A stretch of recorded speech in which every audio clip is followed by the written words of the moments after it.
آیا بائبل مقدس کو کھولیں۔ بائبل مقدس میں سے مقدس پالوس رسول کا تھموتھیوس کے نام پہلا خط، اس کا 6 باب، اس کی 3 آیت سے۔ مقدس تھموتھیوس کے نام پالوس رسول کا پہلا خط، اس کا 6 باب، اس کی 3 آیت سے۔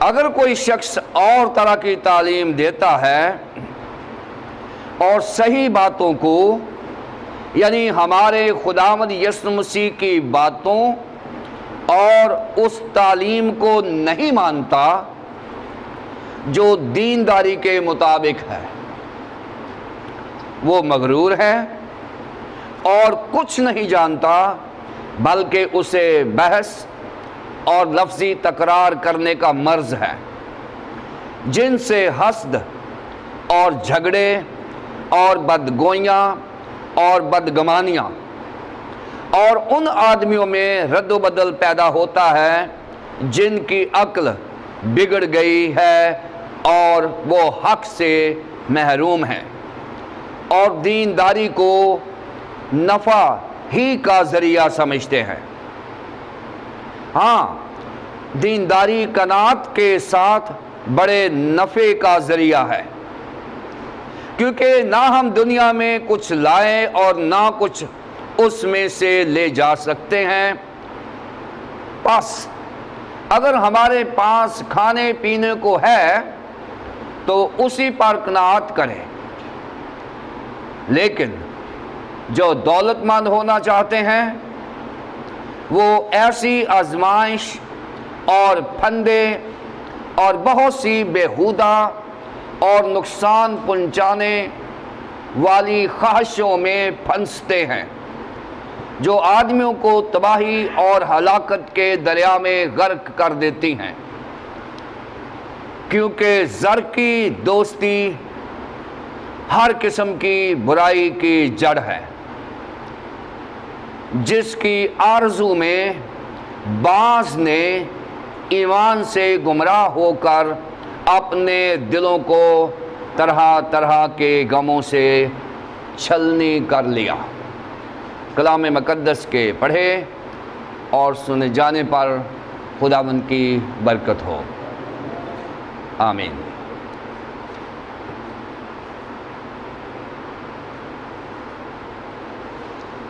پاسبانی خطوط کے تفسیری مطالعہ کے سلسلے میں آج ہمارا 17واں لیسن ہے، یعنی لیسن نمبر 17۔ ہم پچھلے چند اسباق میں تھموتھیوس کے پہلے خط کے 5ویں اور 6 باب کا مطالعہ کر رہے ہیں،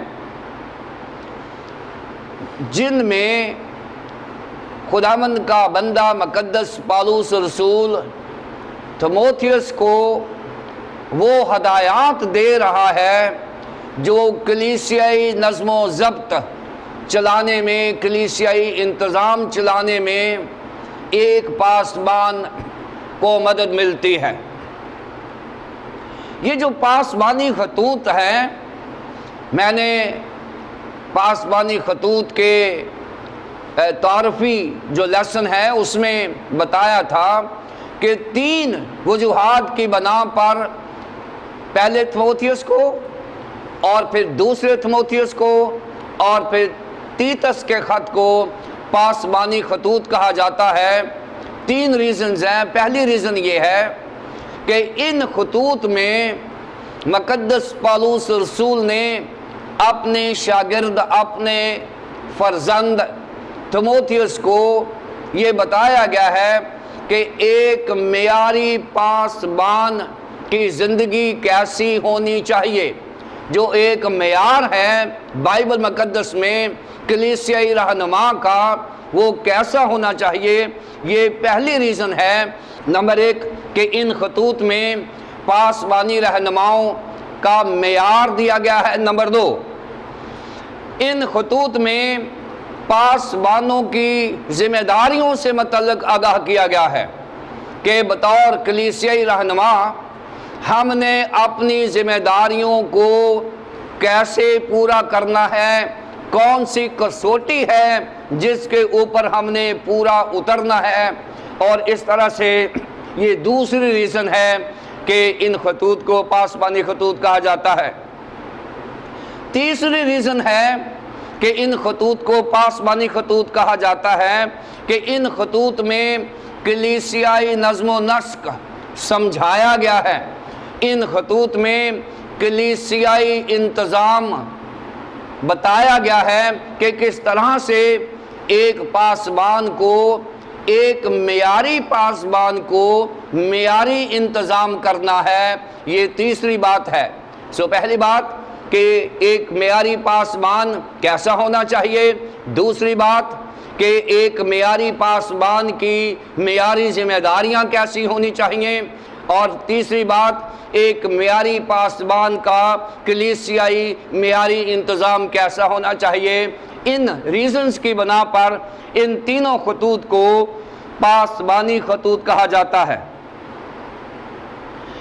اور اس تیسرے حصے میں جس میں یہ بتایا گیا ہے کہ ایک معیاری پاسبان کو کلیسیائی معیاری نظام کیسے چلانا ہے، مقدس پالوس رسول نے تموتھیوس کے نام پہلے خط کے 5ویں اور 6 باب میں یہ بات بتائی ہے کہ مقدس تموتھیوس، تیری کلیسیا میں 12 قسم کے گروپس ہیں، اور شاید فوکس تو اس وقت کی ایفسس کی کلیسیا ہے، لیکن کیونکہ خدا کا کلام یونیورسل ہے اس لیے اس کی اپلیکیشن آج ہماری کلیسیاؤں پر بھی ہوتی ہے، کیونکہ یہ جو یونیورسلٹی آف دا گاسپل ہے یہ ایک حقیقت ہے اور یہ ایک لازمی جز ہے، کیونکہ زندہ کلام زندہ کلیسیاؤں میں ہمیشہ زندہ رہتا ہے۔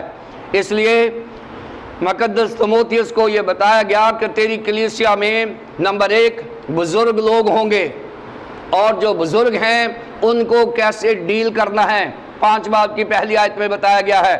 پھر 5 باب کی پہلی آیت میں یہ بھی بتایا گیا کہ تیری کلیسیا میں بزرگوں کے ساتھ ساتھ جوان بھی ہوں گے، ان کو کیسے ڈیل کرنا ہے۔ پھر 5ویں باب کی دوسری آیت میں بتایا گیا ہے تیری کلیسیا میں بزرگ خواتین بھی ہیں، ان کو کیسے ڈیل کرنا ہے۔ اور پھر چوتھی بات کہ مقدس تموتھیوس کہا کہ تیری کلیسیا میں ینگ لیڈیز بھی ہیں، نوجوان لڑکیاں بھی ہیں، ان کو تو نے کیسے ڈیل کرنا ہے۔ پھر 5ویں بات مقدس پالوس رسول نے تموتھیوس کو بتایا کہ تموتھیوس تیری کلیسیا میں بیوائیں بھی ہیں، ان کو کیسے ڈیل کرنا ہے۔ پھر 6ٹھی بات اس نے بتایا کہ مقدس پالوس رسول نے تموتھیوس کو کہا کہ تیری کلیسیا میں جو ینگ، جو جوان بیوائیں ہیں، ان کو کیسے ڈیل کرنا ہے۔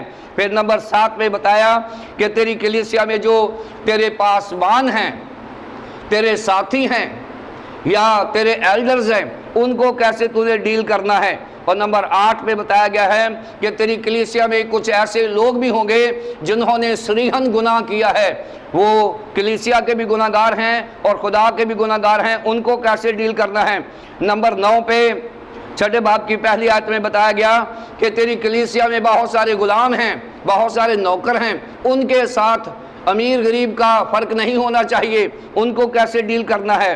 پھر نمبر 10 پہ پہلے تموتھیوس کی 6 باب کی دوسری آیت میں بتایا گیا ہے کہ تیری کلیسیا میں جو مالک ہیں، جنہوں نے آگے نوکر رکھے ہوئے ہیں، انہوں نے کیسی زندگی بسر کرنی ہے۔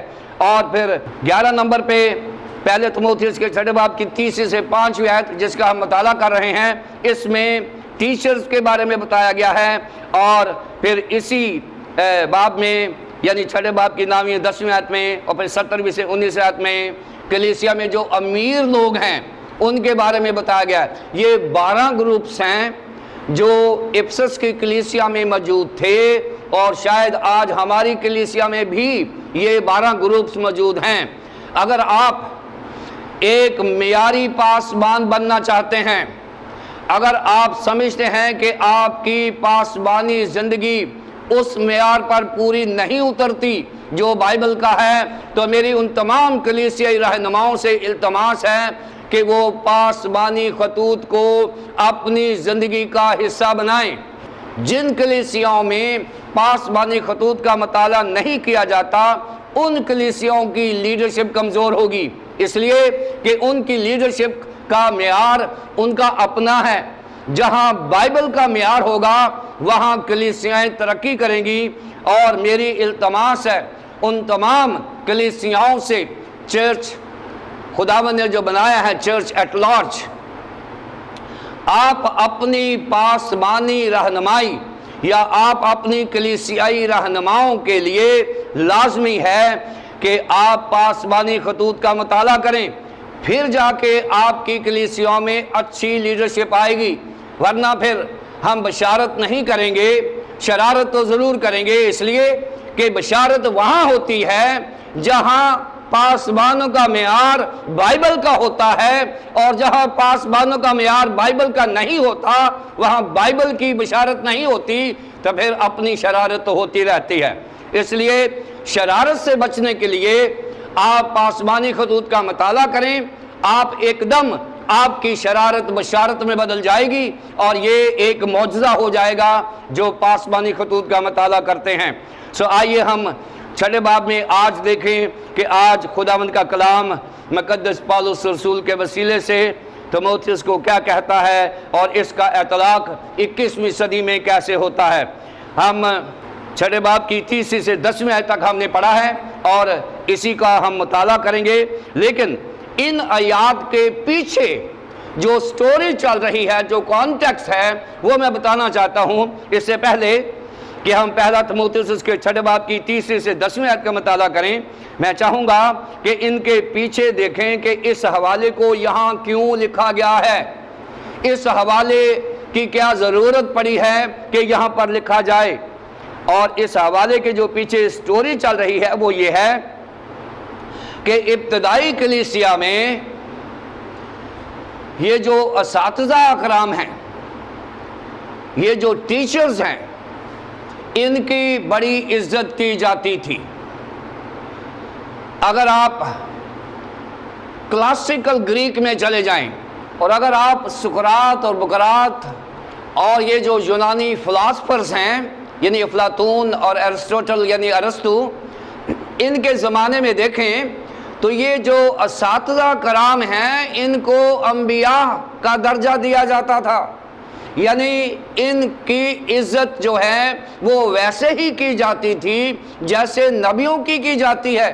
اور یہی وجہ ہے کہ اس وقت کے جو اساتذہ اکرام تھے وہ بڑھ چڑھ کر یہ غیر ضروری طور پر اپنی خدمت کو جاری رکھے ہوئے تھے، اور بہت سارے لوگوں کو شوق تھا کہ وہ سارے پیشوں کو چھوڑ کر استاد بن جائیں اور ساتھ ساتھ وہ ٹیچنگ کا کام شروع کریں، اس لیے نہیں کہ وہ اس اہل ہیں، اس لیے کہ اساتذہ کرام کی عزت زیادہ ہوتی ہے، اور اس عزت بٹورنے کے لیے اور ساتھ ساتھ یہ جو اساتذہ کرام ہیں یہ سب سے مہنگا پیشہ تھا، ان دنوں میں بہت زیادہ پیسہ کمانے والا پیشہ تھا۔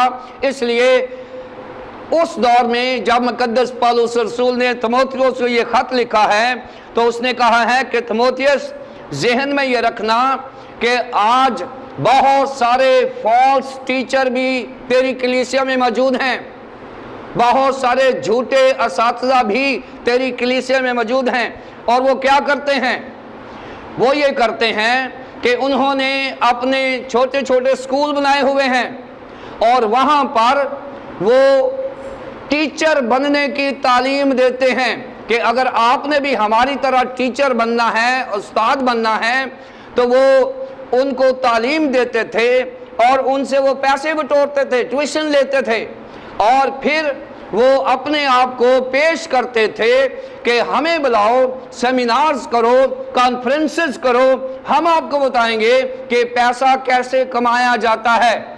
یہ جو بیک گراؤنڈ ہے، اس بیک گراؤنڈ کو کور کرنے کے لیے مقدس پالوس رسول نے یہ خط لکھا، اور 3 سے 10ویں آیت تک یہ جو زر دوست ہیں، جو امیر حلقہ ہے کلیسیاؤں میں، ان کے بارے میں بتایا گیا ہے۔ اور اس پیسج کو یعنی چھٹے باب کی 3 سے 10 آیت کو ہم 3 حصوں میں تقسیم کریں گے، کیونکہ تقسیم کرنے سے ہماری جو تفسیر ہے اس میں بہتری آ جاتی ہے اور سمجھنے اور سمجھانے میں تھوڑی آسانی پیدا ہو جاتی ہے۔ ہمارا جو اوورآل مضمون ہے وہ ہے دا لو آف منی، یعنی زردوستی، یعنی ایسے لوگ جو دولت کو پیار کرتے ہیں ان کو یہاں پر مخاطب کیا گیا ہے۔ پہلی بات، اب اس کو مضامین میں تقسیم کریں گے۔ جو 3 سے 5 آیت ہے یہ ہے فالس گین، یعنی ناجائز نفع۔ ناجائز نفع یہ 3 سے 5 آیت تک ہے۔ پھر ہے ٹرو گین، یعنی حقیقی نفع۔ اصل جو نفع ہے وہ 6 سے 8 آیت تک ہے۔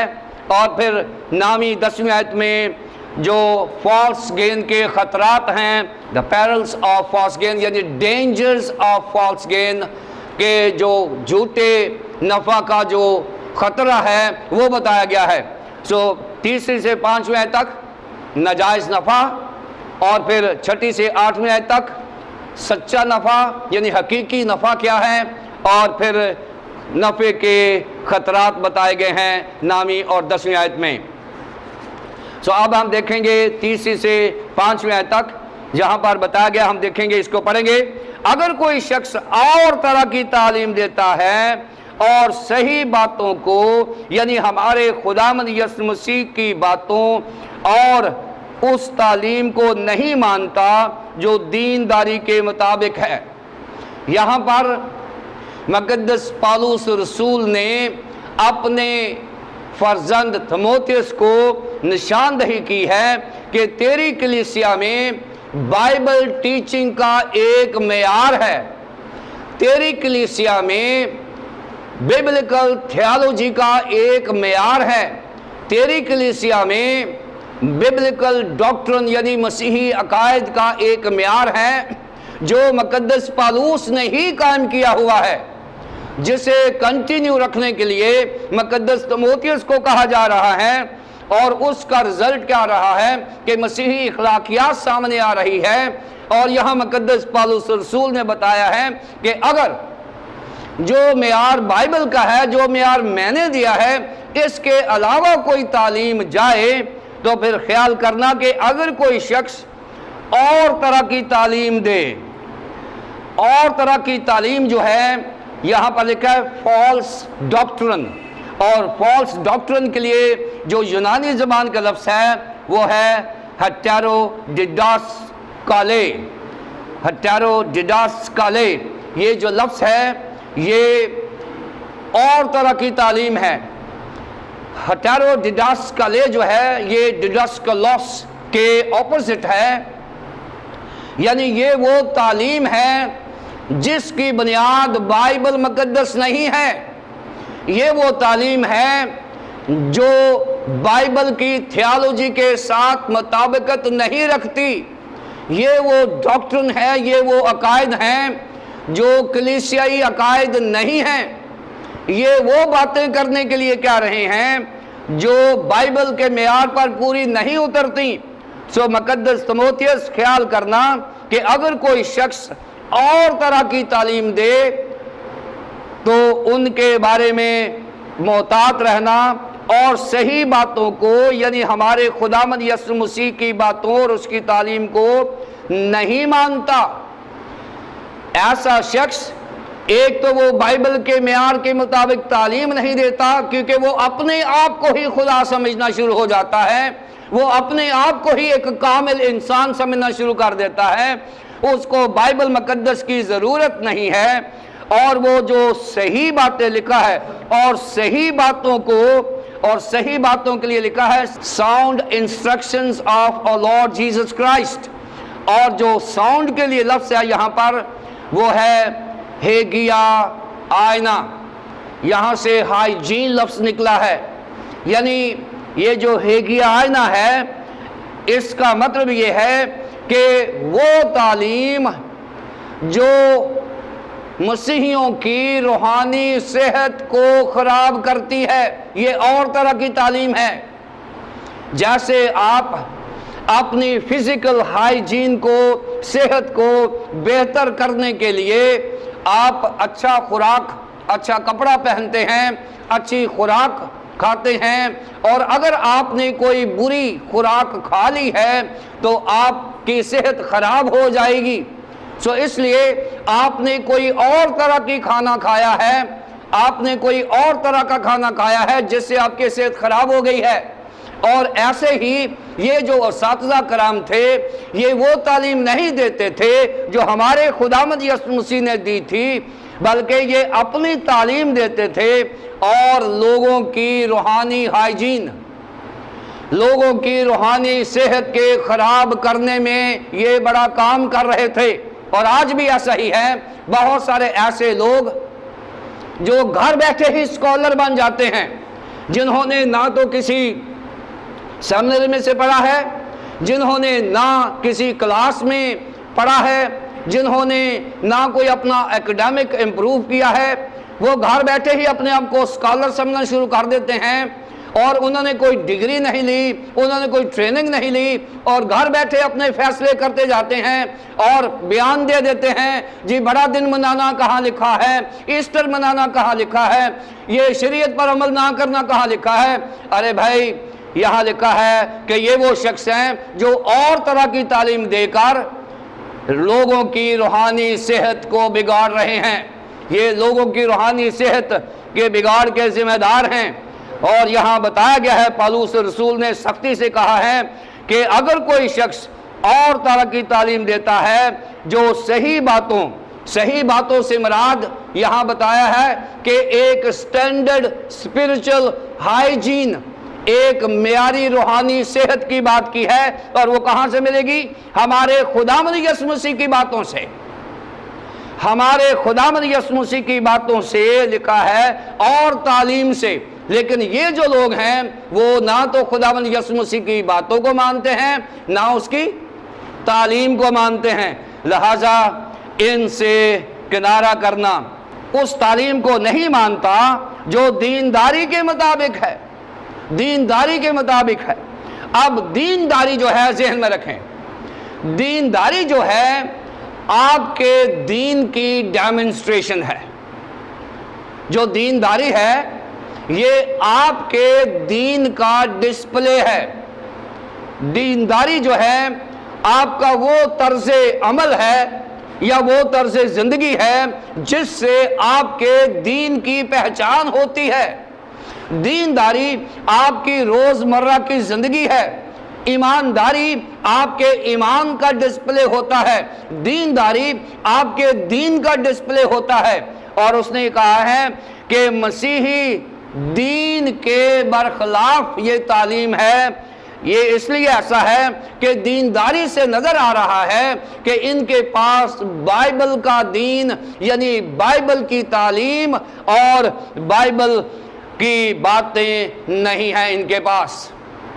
سو جن لوگوں کے پاس خداوند یسوع مسیح کا معیار نہیں ہے، اس کی باتوں کا معیار نہیں ہے، اس سے متعلق علم نہیں ہے، اس کی پیدائش کے بارے میں وہ نہیں جانتے، اس کے معجزات کے بارے میں وہ نہیں جانتے، اس کی تعلیمات کے بارے میں وہ نہیں جانتے، اور خداوند یسوع مسیح کی مصلوبیت کے بارے میں نہیں جانتے، اس کے قبر میں رکھے جانے کو نہیں مانتے، اس کے زندہ ہونے کو نہیں مانتے، اس کے آسمان پر اٹھائے جانے کو نہیں مانتے، اس کے دوبارہ آنے کو نہیں مانتے، تو یہ فالس دینداری ہے، یہ جھوٹی دینداری ہے۔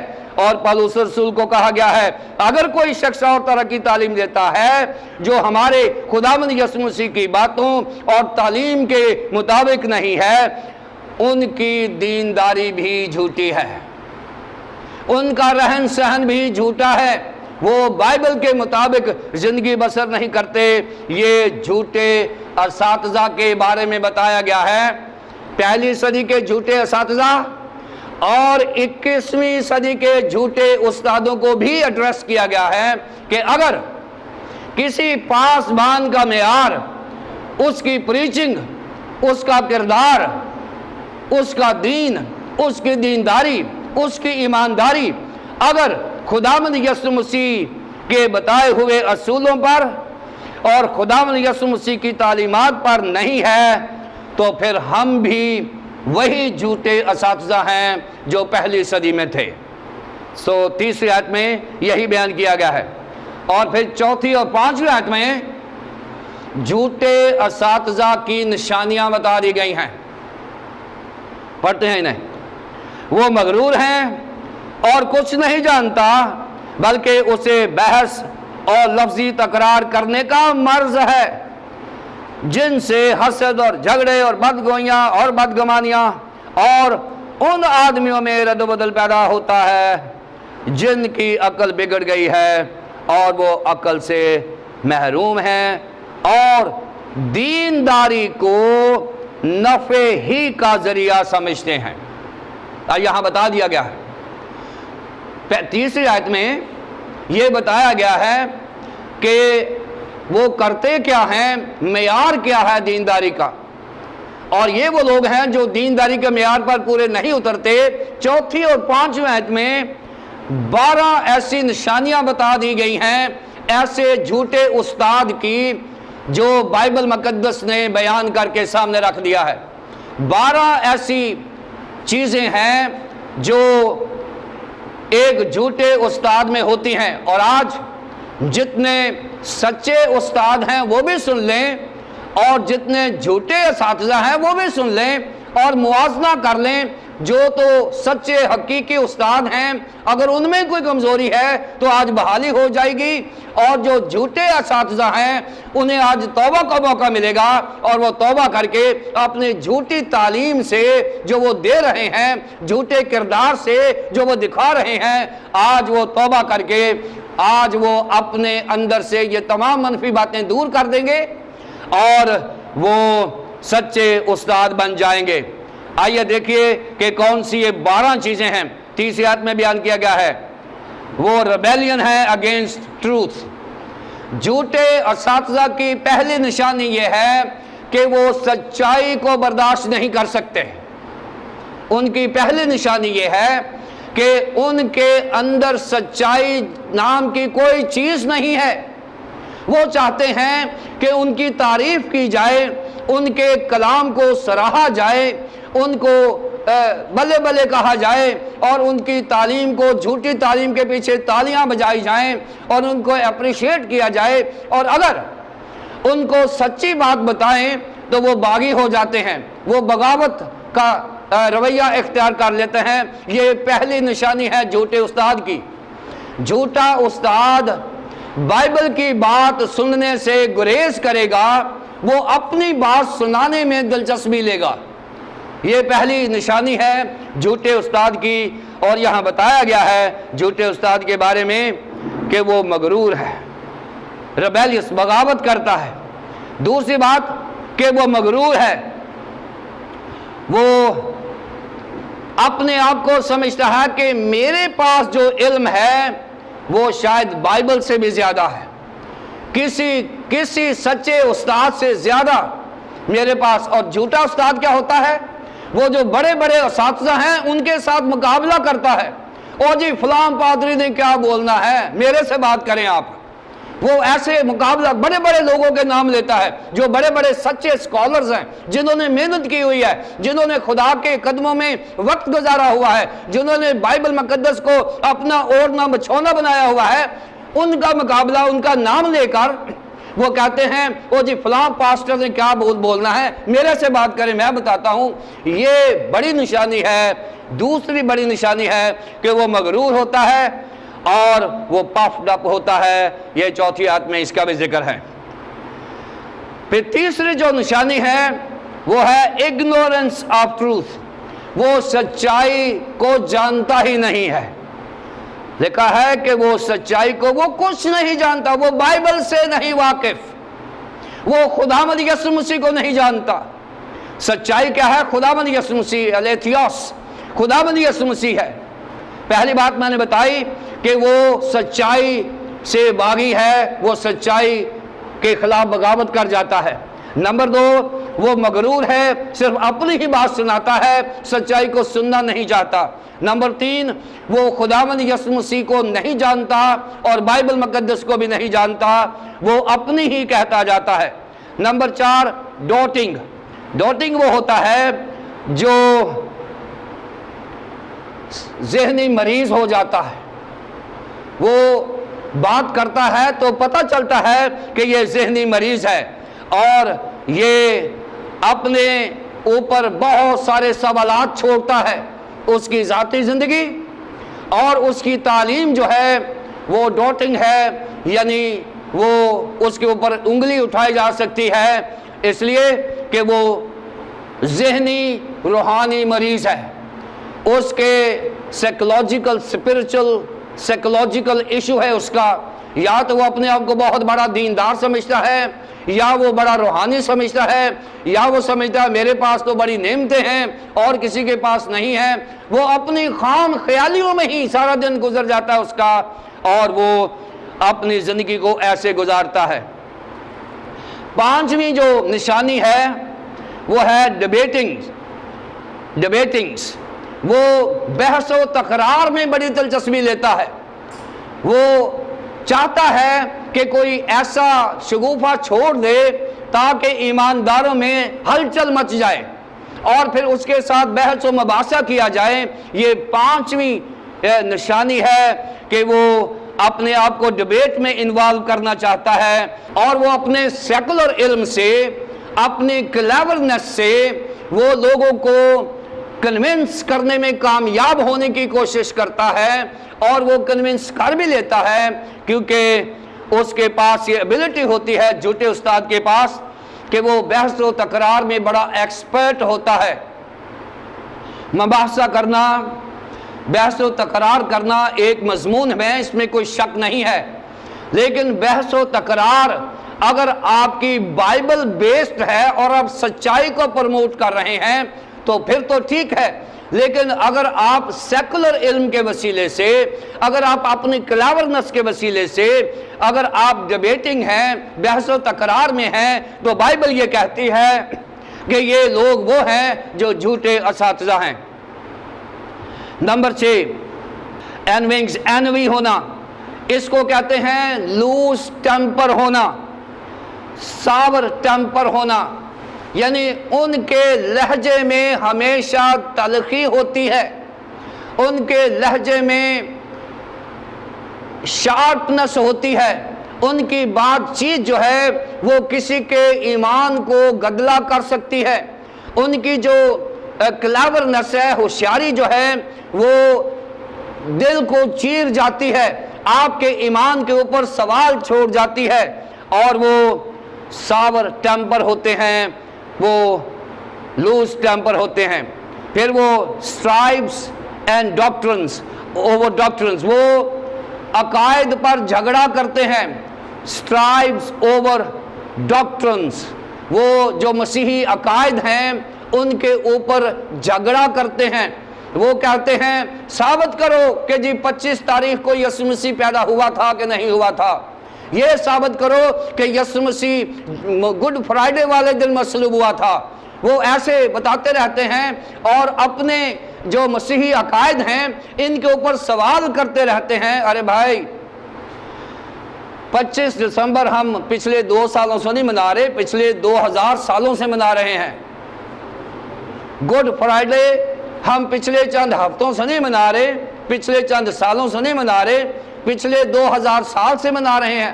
آپ کو اب ہوش آئی ہے کہ یسوع مسیح جمعے والے دن نہیں مرا؟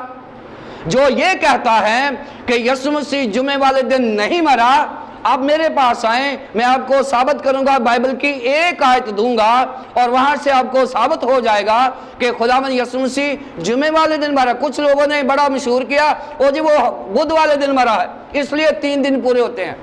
وہ گنتی گننے کے لیے تھیالوجی کو رد کر رہے ہیں، گنتی گننے کے لیے تھیالوجی کے، اور بائبل مقدس میں لکھا ہے اور وہ تیاری کے دن، اور تیاری کا دن جو ہے وہ جمعے والا دن ہے۔ تیاری کا دن جو ہوتا ہے وہ ہفتے سے پہلا دن ہوتا ہے، مرکز نے لکھا ہے، اور وہ تیاری کے دن جب وہ انہوں نے فسح کھائی ہے. آپ کو پتا ہے کہ فسح ہم جمعرات کو مناتے ہیں، لیکن یہودیوں نے جمعے والے دن فسح کی تھی، کیونکہ ان کا جمعہ شروع ہو جاتا ہے جمعرات کی شام 6 بجے. اس لیے وہ جمعے والے دن تیاری کے دن ہی مصلوب ہوا تھا. تیاری کا دن ہفتے سے پہلا دن ہوتا ہے جسے جمعے کا دن کہتے ہیں. وہاں کہاں بدھ آ گیا؟ اس لیے وہ مسیحی عقائد کے اوپر وہ کرتے ہیں. پھر زندہ ہونے کے لیے کہا گیا کہ ہفتے کے پہلے دن جب مریم مگدلینی اور دوسری مریم قبر پہ آئیں، اور پہلا دن جو ہے یہ پیدائش کی کتاب میں سے ہی اتوار کو کہا گیا ہے. شام ہوئی، صبح ہوئی، پہلا دن ہوا. پہلا دن جو ہے یوحنا کی انجیل میں یہ پیدائش کی کتاب والا ہے، جسے اتوار کا دن پلوٹا ہے. پہلے دن، پیدائش کا پہلا دن ہی خداوند یسوع مسیح کے زندہ ہونے کے لیے مخصوص کر دیا گیا تھا. اس لیے کہ جیسے خداوند یسوع مسیح جو ہے اتوار کے دن جی اٹھے ہیں، ویسے ہی کائنات بھی جی اٹھنے کو ہے. ساری کی ساری تخلیق جو ہے وہ جی اٹھنے کو ہے. اس لیے خداوند یسوع مسیح اتوار کو زندہ ہو. یہ وہ مسیحی عقائد ہے. تثلیث کا عقیدہ ہے، بپتسمہ ہے، اور بہت سارے شعربانی ہے. بہت سارے عقیدوں پر وہ بحث و تکرار کرتے ہیں، لڑائی جھگڑے کرتے ہیں، اور ان کے پاس یہ مضمون ہی نہیں ہوتا کہ بائبل کی تفسیر کریں، کیونکہ ان کے پاس بوجھ نہیں ہے. ان کے پاس بحث و تکرار ہے. پھر نمبر 8 پہ ہے ریلنگز. ریلنگز ہوتا ہے ایول سپیکنگز.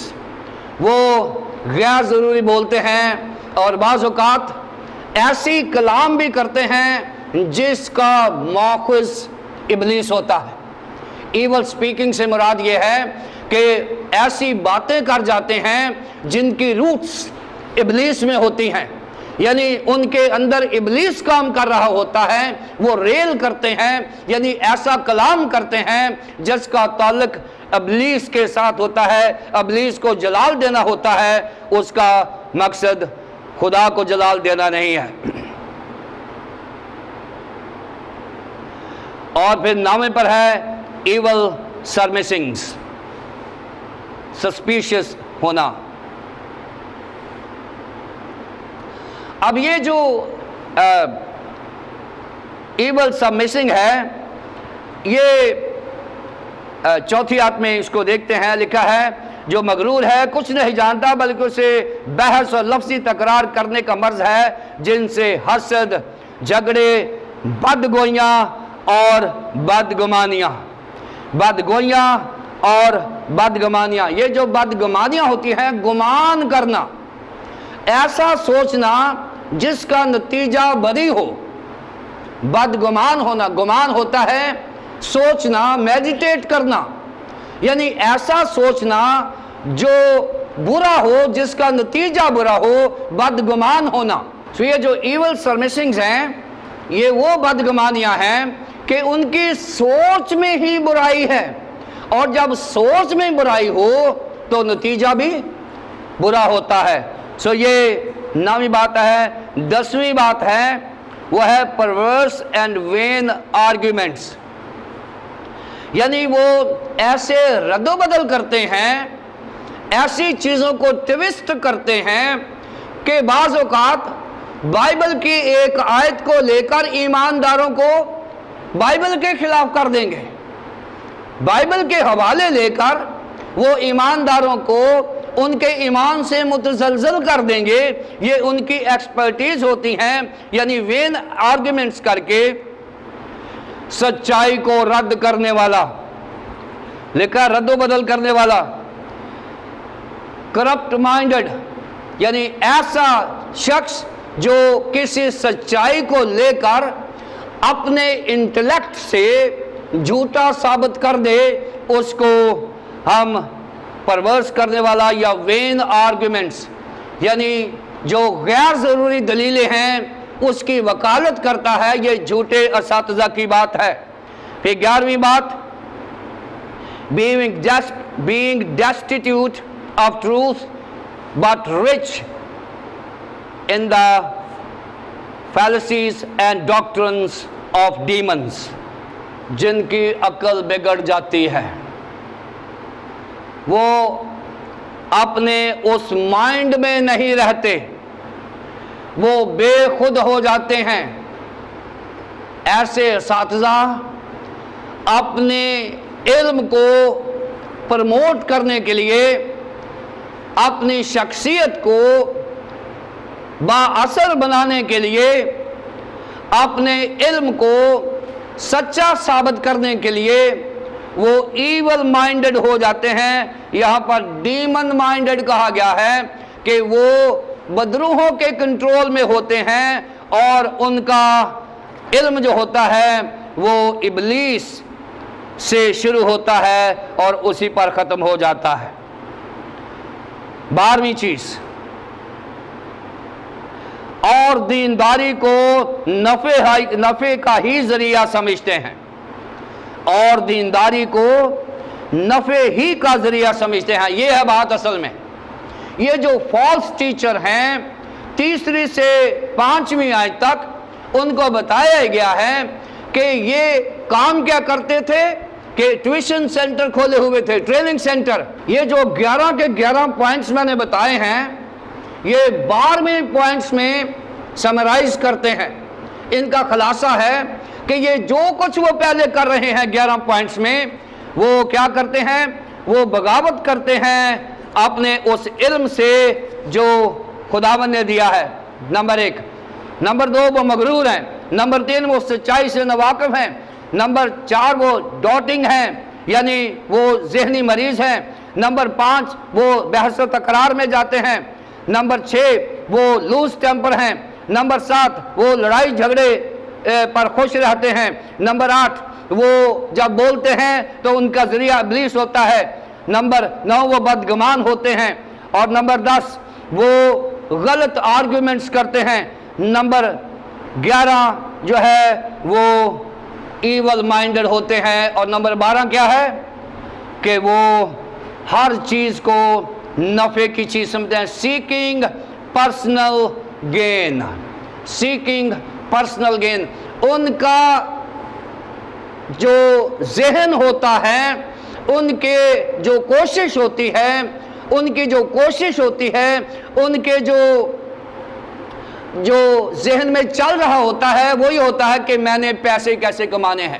میں نے بتایا تھا کہ 3 سے 10ویں آیت تک ہمارے پاس جو مضمون ہے وہ ہے زر کی دوستی، اور زر کی دوستی جو ہے یہ تمام بیماریوں کی جڑ ہے۔ اور یہاں پر بتایا گیا ہے کہ زر کی دوستی جو ہے وہ کیا ہے، اور یہاں پر بتایا گیا ہے کہ وہ دینداری کو، یعنی اپنی دینداری یعنی اپنی پریکٹس کو، اپنے مذہب کی پریکٹس کو وہ نفع کا ذریعہ سمجھتے ہیں کہ پیسے کیسے کمانے ہیں، ان کا یہ ہے۔ 3 سے 5ویں تک اگر کوئی شخص اور طرح کی تعلیم دیتا ہے اور صحیح باتوں کو، یعنی ہمارے خداوند یسوع مسیح کی باتوں اور اس کی تعلیم کو نہیں مانتا جو دینداری کے مطابق ہے، وہ مغرور ہے اور کچھ نہیں جانتا، بلکہ اسے بحث و لفظی تکرار کرنے کا مرض ہے، جن سے حسد اور جھگڑے، بدگوئیاں، بدگمانیاں اور ان آدمیوں میں رد و بدل پیدا کرنا ہوتا ہے جن کی عقل بگڑ گئی ہے اور وہ حق سے محروم ہیں، ان کے پاس سچائی نہیں ہے، they are dead in truth۔ اور دینداری کو ناجائز نفع سمجھتے ہیں۔ یہ وہ فالس ٹیچرز ہیں جو ناجائز نفع کماتے ہیں۔ آگے 6 سے 8 تک، اور یہ ہے ٹرو گین، حقیقی نفع کیا ہے، 6 سے 8 تک۔ ہاں، دینداری قناعت کے ساتھ بڑے نفع کا ذریعہ ہے، دینداری قناعت کے ساتھ بڑے نفع کا ذریعہ، کیونکہ نہ ہم دنیا میں کچھ لائے اور نہ کچھ اس میں سے لے جا سکتے ہیں، بس اگر ہمارے کھانے پہننے کو ہے تو اسی پر قناعت کریں۔ 6، 7 اور 8 آیت، یہ ہے ٹرو گین، سچا نفع، حقیقی نفع۔ حقیقی دولت کیا ہے ہماری ایمانداروں کی؟ پہلے بتایا فالس گین کیا ہے، زردوستی کیا ہے، اور یہاں پر بتایا گیا ہے کہ سچا نفع کیا ہے۔ ہاں، دینداری قناعت کے ساتھ بڑے نفع کا ذریعہ ہے۔ دینداری میں نے بتایا ہے کہ دینداری جو ہے وہ دین کی ریپریزنٹیشن ہے، دین کا اظہار ہے، ہمارا طرز زندگی دینداری ہے۔ یہ پرانے عہد نامے کا لفظ ہے جو بار بار نئے عہد نامے میں لکھا جا رہا ہے، جو کہ بڑی پریکٹس کی بات ہے کہ یعنی یہاں اگر ہم کہیں کہ اگر دینداری کو اگر ہم نے نیو ٹیسٹمنٹ لینگویج میں کرنا ہے تو پھر یہ مسیحیت ہے، کہ ہماری جو مسیحیت ہے وہ ہمارے مسیحی ایمان کا ڈسپلے ہے۔ ہماری جو مسیحیت ہے یہ ہمارے خداوند یسوع مسیح پر ایمان کا اظہار ہے۔ اور اگر میں ایمان رکھتا ہوں اور میرا ایمان نظر نہیں آتا تو مقدس یعقوب نے بڑا چیلنج دے دیا دوسرے باب کی 14ویں سے لے کر 26ویں تک کہ کوئی مجھے اپنا ایمان بغیر اعمال کے دکھا دے۔ اس نے کہا میں تجھے دکھاتا ہوں اپنا ایمان اعمال کے ساتھ، اور ایمان بغیر اعمال کے مردہ ہے۔ 26ویں آیت میں اس نے فیصلہ دے دیا ہے۔ یہاں دینداری جو ہے قناعت کے ساتھ اگر کی جائے تو یہ بڑی اچھی بات ہے۔ یہ جو قناعت ہے، کنٹینٹمنٹ، دینداری کے لیے یوسیبیا لفظ ہے، یوسیبیا لفظ ہے گاڈلینس کے لیے، جو میں نے بتا دیا ہے کہ دینداری ہمارا ڈسپلے ہے اور مسیحیت ہے۔ اور قناعت کیا ہے؟ قناعت پسندی جو ہے اس کے لیے یونانی زبان کا لفظ ہے اوتار کیا یہ لفظ ہے، اور یہ یونانی زبان کا ایسا لفظ ہے جس میں ایک پرفیکشن ملتی ہے، جس میں ایک تسلی ملتی ہے، اطمینان ملتا ہے۔ مقدس پالوس رسول نے بہت بڑی مثال دے دی ہے فلیپیو 4:11 میں۔ اس نے کہا مجھے گھٹنا بھی آتا ہے اور مجھے بڑھنا بھی آتا ہے، ہم ہر حال میں خوش ہوتے ہیں۔ یہ جو اوتار کیا ہے، قناعت پسندی ہے، یہ ایک ایسی تسلی ہے، ایسا اطمینان ہے جس میں انسانی خواہشات نہیں ہوتی، جس میں کنٹینٹمنٹ ہوتی ہے، یعنی انسان کی وہ حالت جس میں کوئی لالچ نہیں ہوتا، جس میں اطمینان ہوتا ہے۔ گھر میں کچھ ہو یا نہ ہو خداوند کا شکر کرتے ہیں، جیسے ایوب نے کہا تھا کہ خداوند نے دیا، خداوند نے ہی لے لیا، خداوند کا ہی نام مبارک ہو۔ یہ قناعت پسندی کی سٹیٹمنٹ ہے کہ خدا ہی ہے سب کچھ، اس لیے ایوب کے ذہن میں کچھ نہیں ہے۔ اس نے کہا کوئی بات نہیں، خداوند نے دیا، خداوند نے لے لیا، خداوند کا نام مبارک ہو۔ اور مقدس پالوس رسول فلیپیوں 4:11 میں بھی وہ یہ کہتے ہیں کہ جو کنٹینٹمنٹ ہے، جو قناعت پسندی ہے، مسیحی ایمان کا اثاثہ اور خاصہ ہے۔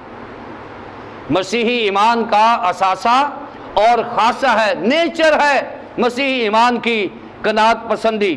اور دینداری ہماری جو مسیحیت ہے، اگر یہ قناعت پسندی میں ہے تو پھر اس سے بڑا اور کوئی نفع کی چیز نہیں ہے۔ کیوں؟ اس لیے کہ جو دیندار قناعت پسند ہوتا ہے، اس کا مطلب یہ ہے اس میں لالچ اس لیے نہیں ہے کہ اس میں یسوع مسیح بیٹھا ہوا ہے، اس میں جسمانی خواہشات اس لیے نہیں ہیں کہ اس میں خدا میں یسوع مسیح رہتا ہے، اس میں غیر ضروری نفع اس لیے نہیں وہ بزنس کرتا کہ وہ خداوند یسوع مسیح کا پیروکار ہے۔ اور جس کے پاس خداوند یسوع مسیح ہے، اس سے بڑا اور کوئی نفع نہیں ہے، اس سے بڑا اور کوئی نفع نہیں ہے۔ دولت کوئی نفع نہیں ہے، عزت اور شہرت کوئی نفع نہیں ہے۔ جس کے پاس خداوند یسوع مسیح ہے، اس کے پاس ہر وہ چیز ہے۔ کہتا ہے اگر خداوند میری طرف ہے تو کون میرا مخالف ہو سکتا ہے؟ اس میں میں سب کچھ کر سکتا ہوں جو مجھے طاقت بخشتا ہے۔ یہ قناعت پسندی ہے۔ خداوند یسوع مسیح جو ہے وہ صحیح نفع ہے۔ ہاں، مسیحیت اگر قناعت پسندی کے ساتھ ہے تو یہی صحیح نفع کا ذریعہ ہے، کیونکہ اس سے ہمیں خداوند یسوع مسیح ملتا رہتا ہے۔ اس کے بعد اس نے وجہ بتائی ہے کہ مسیحیوں کو قناعت پسند کیوں ہونا چاہیے۔ مسیحیت کو قناعت پسند کیوں ہونا چاہیے؟ 7ویں آیت میں بتایا ہے کیونکہ نہ تو ہم دنیا میں کچھ لائیں اور نہ کچھ اس میں سے لے جا سکتے ہیں. نہ اس میں کچھ لائے ہیں اور نہ کچھ لے جا سکتے ہیں. دیکھیں ہم جو مسیحی ہیں ہمارا یہ ایمان ہے، کسی مفسر نے کہا ہے کہ ہم جیسے دنیا میں آئے ہیں ویسے ہی دنیا میں چلے جائیں گے، کہ ہم جیسے دنیا میں آئے ہیں ویسے ہی اس دنیا میں سے چلے جائیں گے. نہ ہم کچھ لائے نہ ہم کچھ لے کر جا سکتے ہیں. اور یہ بہت بڑا لاجک ہے. پھر اس دنیا کے لیے ایک شاعر لکھتا ہے کہ اچے محل جبارے تیرے اور نہ نعمت لینے نے. کیا کریں گے اچے محل جباروں کو اگر ہماری دینداری مسیحیت نہیں ہے، اگر ہمارے اندر قناعت پسندی نہیں ہے؟ ہم کیوں لوگوں کے لیے گناہ کریں؟ جنہ لئی تو پاک کماویں نال کسے نہ. کبھی آپ نے گایا گیت سیالکوٹ کنونشن میں 167؟ ہمیشہ ہم جنازوں پہ ہی گاتے ہیں نا، ویسے بھی گایا کریں گھر میں، سمجھ آ جائے گی ہمیں کہ کیا کہہ رہا وہ شاعر. ویسے بھی گانا چاہیے. بہت سارے مضامین ہیں جو ہم نے جنازوں کے لیے مختص کیے ہوئے ہیں، اور اگر آپ کو اس کی ریزن دیکھیں کہ وہ لکھا کیوں گیا ہے تو آپ حیران ہو جائیں گے کہ اس کے پیچھے جنازے کا مطلب ہی نہیں ہے. وہ ایک آیت بیچ میں آ گئی ہے کہ وہ تھا ہمڑیاں جیڑا میرے واسطے. ہم کہتے ہیں کہ یہ قبر کی بات ہو رہی ہے نا. زبور 16 کی میں بات کر رہا ہوں. ارے بھائی زبور 16 اس وقت مقدس داؤد نے لکھا تھا جب وہ بادشاہ بنا تھا. جب وہ بادشاہ بنا تھا تو اس کے سامنے بہت بڑے چیلنجز تھے، بہت بڑی مشکلات تھی، اور اس نے کہا خداوند میری مدد کرنا کیونکہ میں دشمنوں سے گھرا ہوا ہوں، اور جو تو نے مجھے ذمہ داری دی ہے، جو حصہ بکھرا دیا ہے، میں اس کو سنبھال کے رکھوں. اور یہ مدد کے لیے پکار کی ہے اس نے، بادشاہی کرنے کے لیے. اور میں نے کہا بھئی ہم قبروں پہ گیت گانا کوئی بری بات نہیں ہے، لیکن اس کو مخصوص نہ کریں قبرستانوں کے لیے. یہ اس وقت گانا چاہیے جب کوئی تقرری ہو، کوئی بشپ بنے یا کوئی پادری بنے یا کوئی ذمہ داری لے، اس وقت یہ گیت گائیں. اگر اس وقت گائیں کہیں گے جی دیکھو جی یہ تو جنازے کا گیت. جنازے کا گیت آپ نے بنایا ہے، داؤد نے تو نہیں بنایا نا. مقدس داؤد نے اس وقت لکھا تھا جب وہ بادشاہ بنا تھا. اور جب آپ کو خدا رتبہ دے تو یہ والا گیت گائیں تاکہ آپ کو سمجھ آ جائے کہ آپ کو کیسے خداوند سے مدد لینی ہے. بہت سارے ایسے چیزیں ہیں جو ہمیں کرنا ہے. نہ ہم کچھ دنیا میں لے کر آئے ہیں نہ ہم لے کر جائیں گے. ریزن یہ بتا دی گئی ہے. تو پھر ہم ناجائز نفع کے لیے کیوں کہتے ہیں؟ کیونکہ بتایا گیا ہے کہ اگر ہمارے پاس کھانے پینے پہننے کو ہے، کھانے پہننے کو، اور یہ جو دو الفاظ ہیں کھانے کے لیے لفظ استعمال ہوا ہے ڈیاتروفوس کھانے کے لیے، اور جو پہننے کے لیے لفظ ہے وہ سن لے، وہ ہے سکیپاسموتو. سکیپاسموتو یہ یونانی زبان کے لفظ. یہ کیوں میں نے بولے ہیں؟ اس لیے یونانی زبان جب ہم کوٹ کرتے ہیں اس کے دو طریقے ہیں. یا تو آپ وہ لفظ کوٹ کریں جو ٹیکسٹ میں ہے، یا وہ لفظ کوٹ کریں جو مصدر ہے، ٹیکسٹ میں دیے گئے لفظ کا مصدر ہے. میں ہمیشہ وہ کوٹ کرتا ہوں جو ٹیکسٹ میں ہوتا ہے. وہ میں انفینٹ نہیں لیتا، کیونکہ اگر آپ قاموس الکتاب کی یونانی زبان بول رہے ہیں تو وہ انفینٹ ہے، وہ مصدر ہے. جو میں بولتا ہوں میں ٹیکسٹ والا لفظ بولتا ہوں کیونکہ میں ٹیکسٹ پڑھ رہا ہوں، میں قاموس الکتاب نہیں پڑھ رہا. یہاں پر سکیپاس ماتو لفظ ہے، اور بتاؤ یہ کیا ہے؟ اس کا مطلب کھانا اور پہنا نہیں ہے. اس کا مطلب ایک ہے روٹی، کپڑا اور مکان. یہ جو سکیپاس ماتو ہے اس کا مطلب ہے روٹی، کپڑا اور مکان.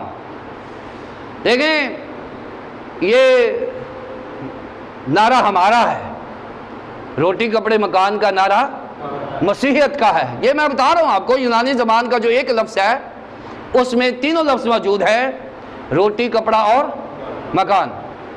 اگر خداوند مجھے یہ دے دیتا ہے تو پھر اس کے بعد میری کوئی ہوس نہیں ہونی چاہیے۔ اور اب کہیں گے کہ جو بہت سارے لوگوں کے پاس روٹی، کپڑا اور مکان نہیں ہے، شاید لوگوں کے پاس روٹی ہوگی یا کپڑا بھی شاید ہوگا، مکان نہیں ہے۔ میں آپ کو بتاؤں، مسیحیوں کے لیے، مسیحیوں کو زمین پر مکان دینے کا وعدہ نہیں کیا گیا، روٹی اور کپڑے کا وعدہ دیا گیا ہے کہ اس بات کی فکر نہ کرو کہ کیا کھائیں گے، کیا پہنیں گے۔ آپ جائیں متی کی انجیل میں، وہاں پر یہ بیان کر دیا گیا ہے کہ اس بات کی فکر نہ کرو کہ کیا کھائیں گے، کیا پہنیں گے۔ اس نے کہا کہ آپ راست بازی کی تلاش کرو، بادشاہی کی تلاش کرو، یہ ساری چیزیں خود بخود ملتی جائیں گی۔ اور پھر اس نے مثال بھی دے دی ہے پہاڑی واز میں کہ سوسن کے درختوں کو دیکھو اور ہوا کے پرندوں کو دیکھو، یہ ساری کی ساری چیزیں جو ہیں مثالوں کے طور پر بتایا گیا۔ لیکن پہاڑی واز میں خداوند یسوع مسیح نے یہ نہیں وعدہ کیا کہ آپ کہاں رہیں گے، بلکہ اس نے کہا کہ لومڑیوں کے بھٹ ہیں، ہوا کے پرندوں کے گھونسلے ہیں، ابن آدم کے لیے تو سر دھرنے کی جگہ نہیں ہے۔ اس کے پاس بھی مکان نہیں تھا، اس لیے اس نے ہمیں مکان دینے کا وعدہ بھی نہیں کیا۔ کوئی بات نہیں، ہم کرائے پہ رہ رہے ہیں تو پھر کیا ہے۔ اس نے کہا میں جاتا ہوں تمہارے لیے زمین پر نہیں، آسمان پر مکان کا کرتا ہوں۔ یہاں اس نے کھانے کا اور پہننے کا ذمہ داری دی ہے۔ رہنے کے لیے اس نے کہا کیونکہ یہ ہماری پرماننٹ جگہ نہیں ہے، رہنے کے لیے اس نے کہا میں جاتا ہوں، میرے باپ کے پاس بہت سے، اگر نہ ہوتے تو میں آپ کو بتا دیتا، کبھی میرے کو کوئی نہیں ہے۔ اس نے کہا میرے پاس ہیں، میں جا رہا ہوں تاکہ میں وہاں لے کر جاؤں جہاں میں خود ہوں۔ اس لیے مکان اگر نہیں ہے فکر نہ کریں، اگر دنیا میں ہے تو بڑی اچھی بات ہے، خدا کی برکت ہے۔ اگر یہ واقعی قناعت پسندی کے ساتھ آپ اس کو انجوائے کر رہے ہیں تو یہ بڑی برکت ہے، ساری برکتیں قناعت پسندی کے ساتھ ہیں۔ اس لیے کیونکہ نہ ہم دنیا میں کچھ لائے ہیں اور نہ کچھ اس میں سے لے کر جا سکتے ہیں پاس۔ اگر ہمارے پاس کھانے، پہننے اور رہنے کے لیے ہے تو اسی پر قناعت کریں، اسی پر قناعت کریں، صبر و تحمل کریں۔ قناعت ہوتا ہے جو ہے اس کی شکر گزاری کریں۔ قناعت پسندی کا مطلب ہوتا ہے جو ہے یہ نہ کہ خداوند یہ تھوڑا ہے اور دے، یہ نہ کہیں، جو ہے اس کے لیے خداوند تیرا شکر ہے کہ میرے پاس بہت ہے۔ آپ جانتے ہیں کہ بیوہ جو ہے اس کا ایک ہی بیٹا ہے، وہ مر گیا اور وہ علیشا کے پاس آ گئی ہے۔ علیشا نے اس کو پوچھا کیسی ہے؟ اس نے کہا سب خیر ہے، یہی کہا تھا، سب خیر ہے۔ جس کا بیٹا مرا ہو وہ یہ کہہ رہی ہے سب، یہ قناعت پسندی ہے کہ شکر گزار ہے، وہ بیٹا مرا ہوا پھر بھی شکر گزار ہے، سب خیر ہے، کوئی بات نہیں، میں جانتی ہوں کہ میرا مخلصی دینے والا زندہ ہے۔ اس لیے قناعت پسندی کہتے ہیں جو آپ کے پاس ہے۔ میں آپ کو بتاؤں امیر ہونا کوئی بری بات نہیں ہے، اگلی آیت یہی آنے لگی ہے۔ قناعت پسندی جو ہے یہ امارت میں یا غربت میں شکر گزاری کو کہتے ہیں۔ اگر ہم شکر گزار ہیں تو ہم قناعت پسند ہیں۔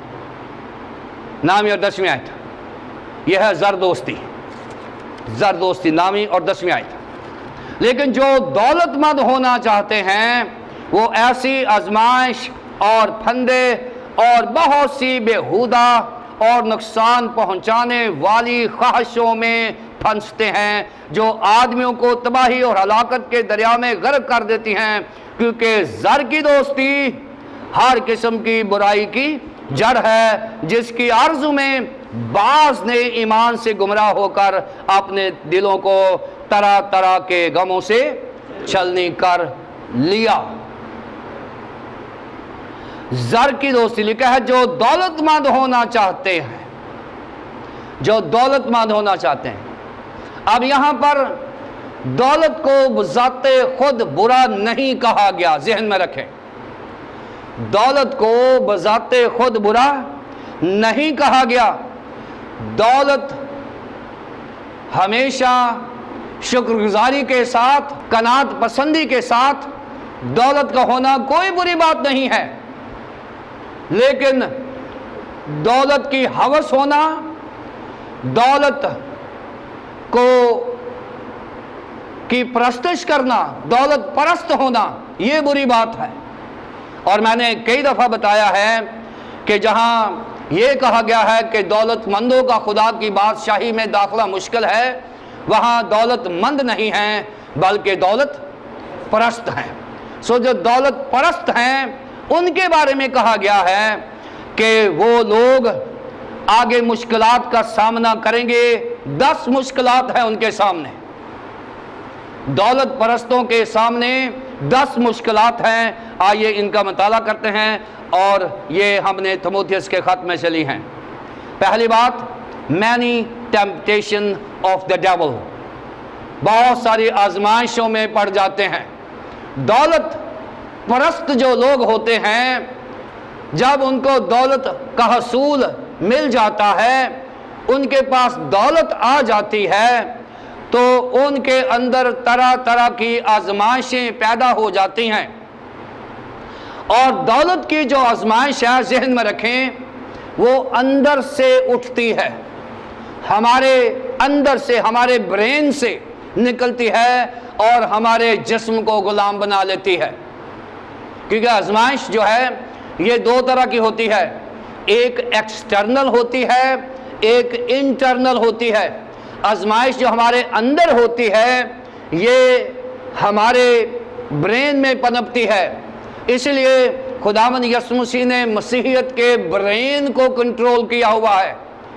مسیحیت جو ہے وہ برین سے شروع ہوتی ہے، کہ اگر برین میں آپ کے ذہن میں مثبت چیزیں ہیں تو آپ جسمانی طور پر ان کا ڈسپلے بھی مثبت کریں گے، اور جو بیرونی آزمائشیں ہوتی ہیں ان میں سے ہمیشہ ہم نکل جاتے ہیں۔ بیرونی آزمائشیں جو ہوتی ہیں ان میں سے ہمیشہ ہم نکل جاتے ہیں۔ جو آزمائشیں ہمارے اندر سے پیدا ہوتی ہیں، کئی دفعہ ہم ان کے آگے سرنڈر کر جاتے ہیں، ان کے آگے ہم جھک جاتے ہیں اور ہم ابلیس کے شکنجے میں آ جاتے ہیں۔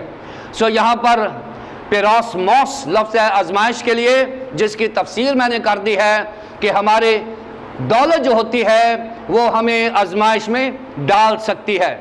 پھر اس کے بعد مینی سنیرز، جو پھندے ہیں اس کے بارے میں بتایا گیا ہے، آزمائش اور پھندے، اور لکھا ہے مینی سنیرز، یہ پاگس لفظ ہے اس کے لیے، اس کے ترجمہ نیٹ، ٹریپ یا پٹ، ڈگ ان دا گراؤنڈ۔ یہ جو اس وقت کے جو پاگس ہیں، یہ جو سنیرز ہیں، یہ اس طریقے سے ہوتا کہ 3 قسمیں ہوا کرتی تھیں۔ پہلا جو ہے کہ ایک نیٹ ہوتا تھا، جال سا ہوتا تھا جو باہر رکھا جاتا اور جانوروں کو، پرندوں کو پکڑنے کے لیے ان کو استعمال کیا جاتا تھا۔ دوسرا طریقہ یہ ہوتا تھا کہ کوئی ایسی چیز رکھ دی جاتی تھی کہ جیسے ہی کوئی جانور یا کوئی پرندہ اس کو ہٹ کرے گا تو وہ آگے سے بند ہو جائے گی اور اس میں مقید ہو جائے گا۔ تیسرا جو ہوتا تھا وہ یہ ہوتا تھا کہ کسی جگہ پہ ایک گڑھا کھودا جاتا، کنواں سا کھودا جاتا، 5 یا 10 فٹ کا اتنا ہوتا کہ اس میں کوئی جانور یا بڑا جانور بھی گر جائے اور اس کو اوپر سے بالکل پتلی سی جو سرکنڈوں کی چھت ہے وہ ڈال دی جاتی، اور جیسے ہی کوئی آدمی یا کوئی جانور بیچ میں آتا، موسٹلی جنگل میں جانور پکڑنے کے لیے یہ کنواں کھود کے اس کے اوپر سرکنڈوں کی یا جو ایسے جھاڑیاں ہوتی ہیں ان کی چھت ڈال جاتی، اور جیسے وہ اوپر سے گزرتا تو وہ نیچے چلا جاتا۔ اور ایک اور ہوتا تھا کہ اس کے نیچے وہ سٹیکس لگا دیتے تھے، وہ چھڑیاں سی یا کوئی لوہے کی تاریں لگا دیتے تھے کہ اگر کوئی جانور گر جائے تو وہ بیچ میں آہستہ آہستہ مر جائے تاکہ اس کا شکار مکمل ہو جائے، کیونکہ زندہ جانور کو نکالنا ایک بڑا رسک ہوتا تھا، اس لیے اس کو مارنے کے لیے وہاں یہ پھندا لگایا جاتا تھا۔ یہ 3 قسم کے پھندے ہوتے تھے جو جانور جنگلوں میں جانور کو پکڑنے کے لگائے جاتے تھے۔ پہلے یہ نیٹ ہوتا تھا یا کسی درخت پہ لٹکا دیا جاتا، اور جیسے کوئی جانور نیچے آتا اس کو پھینک دیا جاتا اور اس کو قابو کر لیا جاتا۔ اور جو بڑے خونخوار جانور ہوتے تھے ان کے لیے گڑھا کھودا جاتا، اور پھر ٹریپ چھوٹے جانوروں کے لیے کوئی ایسا خانہ سا بنایا جاتا اور جیسے اندر وہ چیز کھانے کے لیے آتا تو اوپر سے وہ بند ہو جاتا، تو اس طرح سے یہ سنیرز ہوتے تھے، یہاں پر بتایا گیا ہے۔ اور یہ جو دولت پرستی ہے، اس میں ہم تینوں قسم کے سنیرز میں جا سکتے ہیں۔ پہلا ہے کہ ہم کسی نیٹ میں پھنس جائیں، کسی ایسے نیٹ کا شکار ہو جائیں جہاں شراب نوشی ہے، جہاں کھانا پینا ہے، کسی ایسے گروہ کے ممبر بن جائیں جہاں جوا کھیلا جاتا ہے۔ یہ وہ نیٹ ورکنگ ہے جو دولت آپ کو کہہ سکتی ہے کہ تیرے پاس پیسے تو ہیں تو جا کے جوئے کی باری لگایا ایک، یا جا کے پارٹی پورٹی کریا، یا کسی کلب میں چلا جا، ڈانس کلب میں چلا جا۔ یہ وہ سنیرز ہیں جو دولت پرستی جو ہے وہ لے جا سکتی ہے۔ پھر ٹریپ ایسے ہوتے ہیں کہ اگر خدا نہ خواستہ آپ اپنی دولت کو مس یوز کر رہے ہیں، آپ کسی ایسے گروہ میں چلے گئے ہیں جو دہشت گرد ہے یا جو آپ سے غلط کام کروائے گا، وہ اس ٹریپ میں آپ آ گئے ہیں، ان کے باکس میں بند ہو گئے ہیں، اب وہ نکل ہی نہیں سکتے۔ یا یہ بھی ہو سکتا ہے کہ آپ کسی ایسے گھڑے میں گر گئے ہیں جہاں سے آپ واپس نہیں نکل سکتے، آپ موت ہی وہاں واقع ہوگی کسی ایسے چکر میں۔ ایسی آزمائشیں دولت مند پر نہیں آئیں گی، دولت پرست پر آئیں گی، کیونکہ وہ دولت کے حصول کے لیے کوئی بھی کام کر سکتا ہے۔ دولت مند جو ہوتا ہے وہ قناعت پسند ہوتا ہے۔ اس لیے یہ دوسری بات سنیرز ہیں۔ تیسری بات کہ وہ حماقتیں کرتا ہے، جسمانی حماقتیں کرتا ہے، وہ دولت کا سہارا لے کر غلط کاریاں کرتا ہے۔ چوتھی بات مینی ہرٹفل لسٹس، کہ وہ نقصان دہ چیزوں میں انوالو ہو جاتا ہے، وہ اپنے آپ کو بھی نقصان دیتا ہے اور دوسروں کو بھی نقصان پہنچاتا ہے۔ اور نمبر 5 وہ تباہی اور بربادی کا سبب بن سکتا ہے۔ نمبر 6 وہ اس کی جڑیں جو ہیں وہ گرو کرتی ہیں زیادہ دولت حاصل کرنے کے لیے، وہاں وہ جا کے حکم ہوتا ہے جہاں سے دولت زیادہ حاصل ہو۔ نمبر 7 وہ ایمان سے منحرف ہو جاتا ہے، اب ایمان اس کا دولت بن جاتی ہے۔ اور نمبر 8 وہ بہت ساری مشکلات کا سامنا کرتا ہے، بہت سارے صدموں میں چلا جاتا ہے اور بہت سارے رنجشوں میں چلا جاتا ہے۔ نمبر 5 وہ ہائی مائنڈڈنس، وہ اپنے آپ کو بہت بڑا شخص سمجھنا شروع کر دیتا ہے کہ میں بہت بڑا ہو گیا ہوں، میں بڑا دولت مند ہو گیا ہوں۔ اور پھر نمبر 10 جو ہے وہ رانگ ٹرسٹ، وہ خدا کی بجائے دولت پر بھروسہ کرتا۔ اور یہ 10 جو خطرات ہیں یہ دولت پرست کے لیے مقدس پولس رسول نے تیموتھیوس کو بتائے ہیں۔ اب یہاں ایک اور لفظ ہے جس کی میں تشریح کرنا چاہ رہا ہوں، لکھا ہے 10ویں آیت میں، کیونکہ زر کی دوستی ہر قسم کی برائی کی جڑ ہے۔ اب یہاں میں بتانا چاہتا ہوں کہ اس کا یہ مطلب نہیں ہے کہ ساری چیزیں جو ہیں وہ دولت پرستی میں ہی گڑی ہوئی ہیں۔ اب میں یہاں بتانا چاہ رہا ہوں کہ ساری کی ساری چیزیں دولت پرستی میں نہیں ہیں۔ اب میرے پاس چند مثالیں ہیں کہ میں بتاؤں گا کہ لوگ گناہ میں گرے لیکن ان کے پیچھے دولت نہیں تھی۔ سب سے پہلا گناہ جو کیا ہے وہ ابلیس نے کیا ہے خدا کے خلاف۔ اس گناہ کے پیچھے دولت نہیں تھی، اس گناہ کے پیچھے وہ سٹیٹس تھا، وہ معیار تھا، وہ رتبہ تھا جو وہ خدا کو انجوائے کرتا دیکھ رہا تھا۔ اس نے کہا کہ اگر یہ انجوائے کر رہا ہے تو میں بھی تو نورانی فرشتہ ہوں، میں بھی اس کو انجوائے کر سکتا ہوں۔ لہٰذا اس نے گناہ کیا اور خدا کے جلال سے محروم ہوا۔ اس وجہ سے یہ جو پہلا گناہ ہے اس کے پیچھے دولت نہیں تھی، اس کے پیچھے اس کی ایک ہائی مائنڈڈنس، یعنی اس کا جو غرور ہے، اس کا جو تکبر ہے، یہ اس کے اندر تھا۔ ڈیول جو ہے اس نے کیا ہے اور اس کے پیچھے اس کا کوئی گناہ نہیں تھا۔ اس کے بعد آدم اور حوا کے پیچھے جو گناہ ہے اس کے پیچھے بھی کوئی دولت نہیں ہے۔ آدم اور حوا کے گناہ کے پیچھے کوئی دولت نہیں ہے۔ یہاں لکھا ہے کہ زر کی دوستی ہر قسم کی برائی کی جڑ ہے۔ میں بتاؤں گا کہ ہر قسم کی برائی کی جڑ نہیں ہے، آگے اس کی تفصیل کر دی ہے، کیونکہ چند ایسے گناہ ہیں بائبل مقدس میں جن کے پیچھے دولت نہیں ہے لیکن بڑے گناہ ہیں، بہت بڑے بڑے گناہ ہیں۔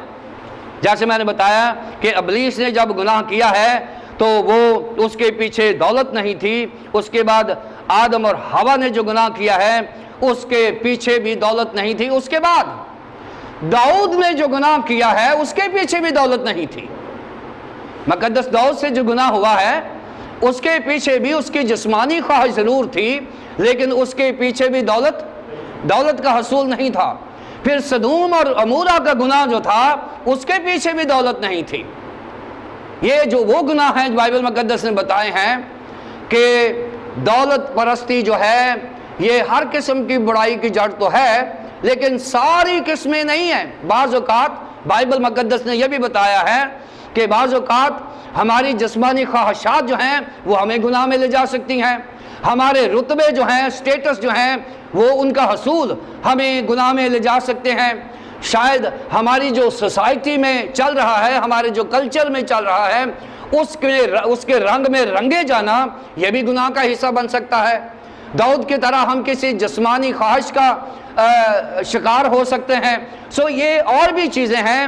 یا لکھا ہے کہ زر کی دوستی ہر قسم کی برائی کی جڑ ہے، جس کی آرزو میں، آپ دیکھیں آگے تشریح کر دی ہے، اس نے صرف یہ نہیں کہا کہ زر کی دوستی ہر قسم کی برائی کی جڑ ہے، آگے اس نے تشریح کر دی ہے جس کی آرزو میں، جس کے لالچ میں،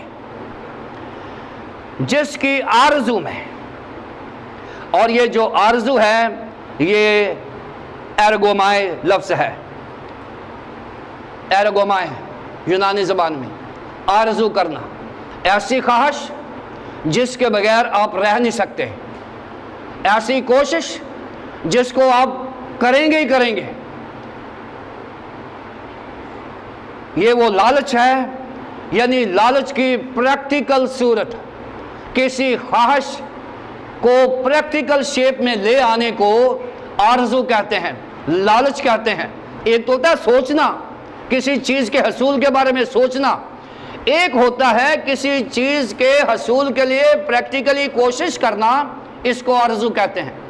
یعنی ڈیزائر کی وہ حالت جس میں آپ عملی طور پر گناہ کے مرتکب ہو سکتے ہیں، یہ آرزو کرنا ہے۔ یہ ایرگومائے جو یونانی زبان کا لفظ ہے اس کی تشریح ہے۔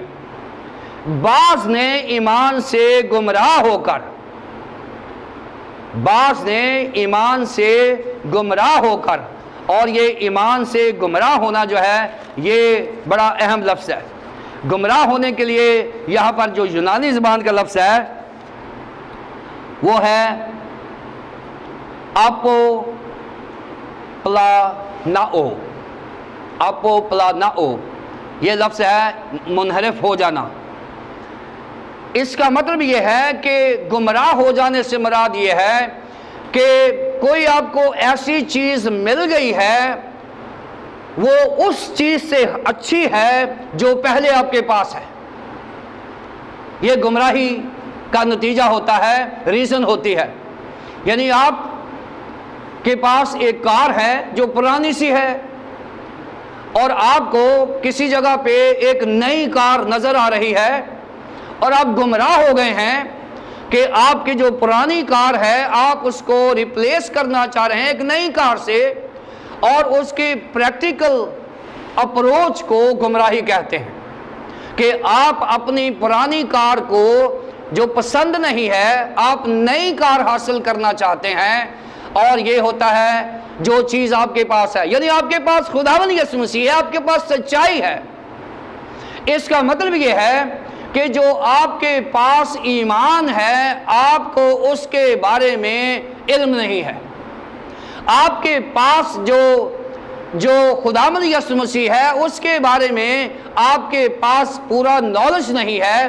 آپ کسی باہر چمکتی ہوئی چیز کو، کہتے ہیں کہ ہر چمکنے والی چیز سونا نہیں ہوتی، یہاں پر منحرف جو ہو جاتا ہے، انحراف جو کرتا ہے، وہ اس وقت تک نہیں کرتا جب تک دو چیزیں نہ اس کے اندر آئیں۔ پہلی چیز کہ جو اس کے پاس ہے وہ اس کو سمجھتا نہیں ہے، اس کی ویلیو نہیں کرتا، اس کو جانتا نہیں ہے، اس کی قیمت اور قدر و منزلت کا اس کو اندازہ نہیں ہے، اور جو باہر چیز چمک رہی ہے اس کی جو فالس ڈسپلے ہے اس کا بھی اس کو اندازہ نہیں ہے. وہ باہر والی چیز اس کو بہتر لگ رہی ہے, گھر والی چیز اس کو اچھی نہیں لگ رہی, لہٰذا وہ گمراہ ہو جاتا ہے. اور یہ شاید دولت پرستی کے جو لوگ ہیں وہ اس میں اٹیمپٹ کر سکتے ہیں, وہ جا سکتے ہیں. بعض ایمان سے گمراہ ہو کر اپنے دلوں کو طرح طرح کے غموں سے چھلنی کرتے ہیں, طرح طرح کے غموں سے. اور یہ جو طرح طرح کے غم ہیں, اس کے لیے اوڈونے لفظ ہے یونانی زبان میں, ساروس, غم. اور یہ جو غم ہیں یہ آپ کی بے چینی ہے. جب آپ دولت پرست ہو جاتے ہیں تو پھر آپ کو دن رات دولت کے خواب آتے ہیں. آپ راتوں کو بھی کیشیئر بنے ہوتے ہیں, نوٹ گن رہے ہوتے ہیں, راتوں کو بھی آپ جہازوں میں سفر کر رہے ہوتے ہیں, راتوں کو بھی آپ نئی کاریں چلا رہے ہوتے ہیں, راتوں کو بھی آپ ڈانس پارٹیوں میں ہوتے ہیں. اس لیے یہ بے چین کر دیتی ہے دولت پرستی, کسی بھی ایماندار کی زندگی کو بے چین کر دیتی ہے, اور وہ طرح طرح کے غموں میں چھلنی کر لیا ہے. اور یہ جو چھلنی ہے یہ میں نے سنیر کی بات کی ہے, اور یہ تیسری قسم کا سنیر ہے جو میں نے بتایا ہے, جو پاگس میں نے بتایا ہے, سنیر جو بتایا ہے. پہلی قسم کا سنیر جو ہے, پھندا جو ہے, وہ ہے نیٹ کا. دوسرا ہے باکس ہوتا ہے جس میں کوئی چیز جاتی ہے تو آگے سے باکس بند کر دیتے ہیں. تیسرا ہے گڑھا کھودنا اور اس کے بیچ میں کیل لگائے ہوتے ہیں, اور تاکہ جو بیچ میں جائے وہ زخمی ہو جائے اور وہ باہر نہ نکل سکے بلکہ وہاں مر جائے.